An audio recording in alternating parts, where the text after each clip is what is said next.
More breaking news coming in. United States of America has claimed that a Russian invasion of Ukraine can happen any time and that Russia has been making false claims over the withdrawal of troops from the border. The White House has said that Russia is making excuses ahead of invasion and that it has used such tactics in the past as well.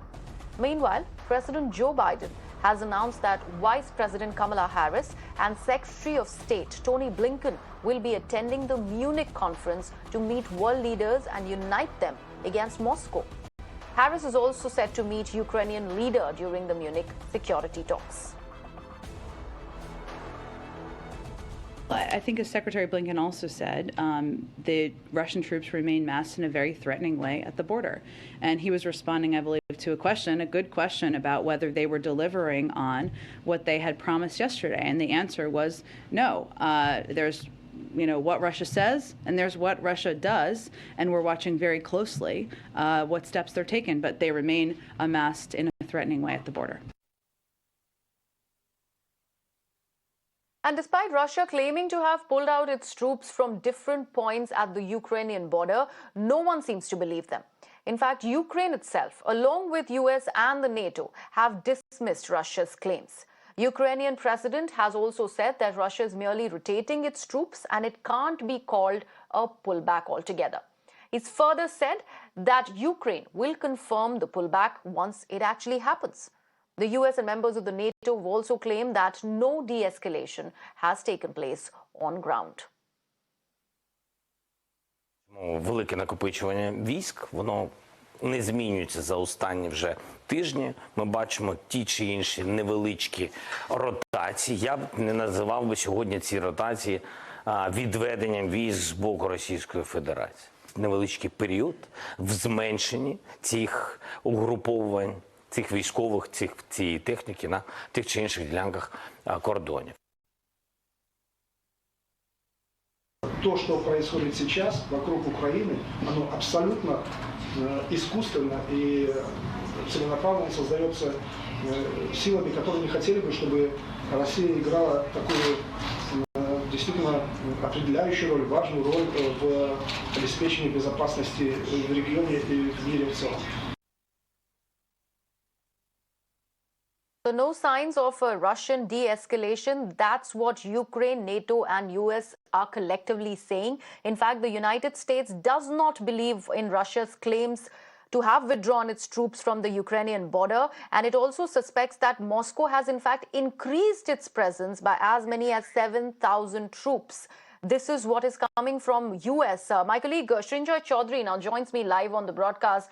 Srinjoy, what does it mean? Because yesterday we were talking about a possible de-escalation after Russia, in fact, got out and came out in the open and said that they have actually, pulled its troops back from Crimea. And now NATO does not believe them, US does not believe them, and Ukraine itself has gone ahead and said that there is no de-escalation, no pullback that has been reported from on ground.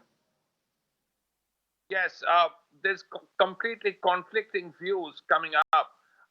Just now, Daniel Crittenbrink, one of the American Assistant Secretaries of State, has finished a telecon. I was present at that teleconference, part of it, and he said very clearly that the fight against autocracy continues. And he was clearly talking about Xi Jinping and Vladimir Putin of Russia. And he said that the support for America to Ukraine continues.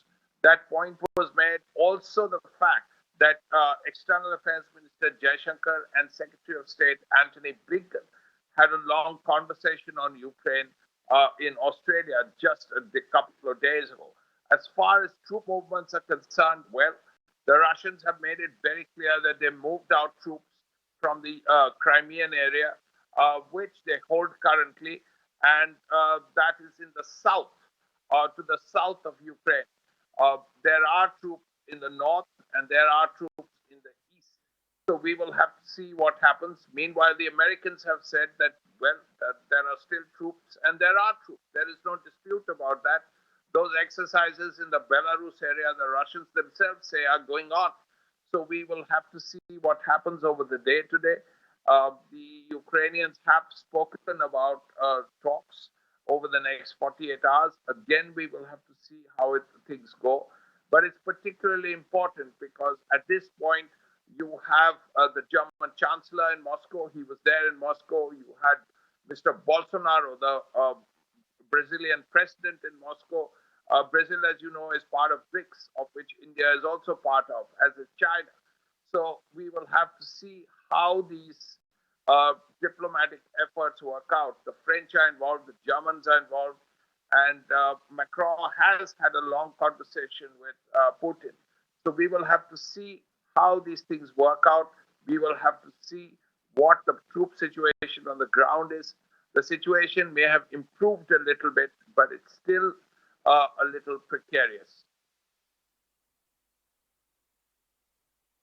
All right, Srinjoy, thank you so much for joining me with all those details. As Srinjoy was mentioning, situation still remains precarious, and US, in fact, has gone on record and said rather than pulling out of the troops, in fact, Russia has added 7,000 troops as far as the Ukrainian border is concerned.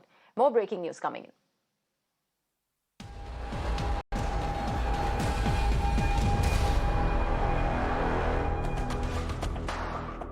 US President Joe Biden and German Chancellor Olaf Scholz have called Ukraine's situation extremely serious. The leaders have spoken to each other and discussed their respective conversations with President Vladimir Putin and also Ukrainian President Zelensky regarding Russia's continued military buildup on Ukrainian borders.